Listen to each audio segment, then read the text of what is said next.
Hey guys, this is going to be a little bit of a different video from me. I normally just post clips of me doing lowmans, and this one I want to do something a little bit different. Actually give you guys a somewhat of maybe a tutorial on how to do the relic glitch for Rhulk, how to get relics from exhibition to Rhulk. And so I'm going to be actually doing a little bit of talking here. If you hear me stumble on a couple of words, mostly because I'm trying to read off a script here, and I'm not too good at that. But hopefully you guys enjoy. So earlier today, me and a couple friends, we saw a really cool clip from A2TC's YouTube channel previewing the infinite final stand on Rhulk using the Aegis relic from the exhibition encounter. Now, before I start anything, I would like to say, if you guys have not seen his video, I would highly recommend going and giving it a watch, and maybe drop him a sub. He has some awesome videos over there and his channel, on his channel, and the video that we saw will be linked in the description as well as his channel. So go stop over there. Now, if you're here just to see the route through the exhibition to take the relics to the boss, that timestamp you can skip to 7 minutes and 50 seconds into the video. This beginning footage is us setting up the infinite terminal resonance. A link to the Cheese Forever video will be linked below. And the rest of the encounter is just us working through the encounter rooms and killing ads while I talk about some things we learned. So my friends and I were really interested in lowmans, and this relic tech might have some implications for dual Rhulk, so we did a bit of testing to see how things interacted. We haven't found anything substantial yet to allow us to bypass the mechanics of the encounter, but we felt it would be beneficial to put this information out there so that people can start looking and trying to discover strats for this lowman. Before I head out and let the video play, I want to mention some of the interesting interactions that we had while messing around with relics at Rhulk. First off, the Darkness relic. I didn't really feel it was particularly useful because, as far as I could tell, there wasn't a way to break the crystals with it. Although it did have an interesting effect.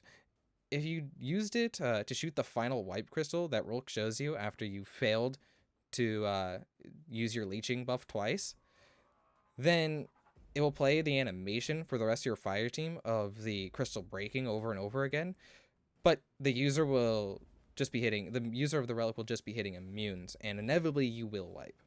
Now onto the Aegis, but I will be honest, this wasn't really a primary focus for us. We did some testing with the Darkness relic, and we did some testing with the Taken relic. We didn't do a whole ton with the Aegis. Mainly we used it to cleanse the pervading darkness, and that was about it. This wasn't the most useful though, because if you did lose both of your leeching buffs, Rhulk would still hold up his immune crystal and would inevitably wipe, regardless of pervading darkness stacks. So even if you cleanse yourself down to 0, it would inevitably just take you down to 0 time, and you would wipe and be sent to the wipe screen. The next relic we spent that I'm gonna go over that we spent the most time by far with is gonna be the Taken relic. Now my teammate Discreet was able to break the crystals with the Taken relic and obtain the Leeching Force buff. Gaining Leeching Force seemed to put Discreet into some form of a limbo with the buff. He was able to convert the buff to Emanating Force and dunk it an unlimited number of times. He was able to dunk it an unlimited number of times as long as his timer was there and the pillars that you put the Emanating Force into were showing little glyphs on them. And it didn't really matter anymore whether the glyphs on those pillars were correct or not. He was able to dunk on any pillar regardless of whether it was correct or not. Then it didn't kill him when he dunked into the wrong one. This didn't really appear to be very useful though, as he was unable to lose the emanating buff. And when his timer ran out, he would inevitably die. When he did die, his emanating buff finally registered as being dunked, but Rhulk's force field would only move one step, regardless of how many times he dunked. All in all, I would consider our testing. I wouldn't consider our testing very conclusive, and I would encourage anyone to give this relic glitch a try and see what you can find. I'm sure there's some stuff that we missed, and I would love to see what other people are able to find with this deck. Anyways, I think that's pretty much enough for me. I kind of told you what I needed to tell you. If I find anything else substantial, or any of my friends find anything substantial, I will try to make a video on it. So feel free to subscribe if you'd like to see that.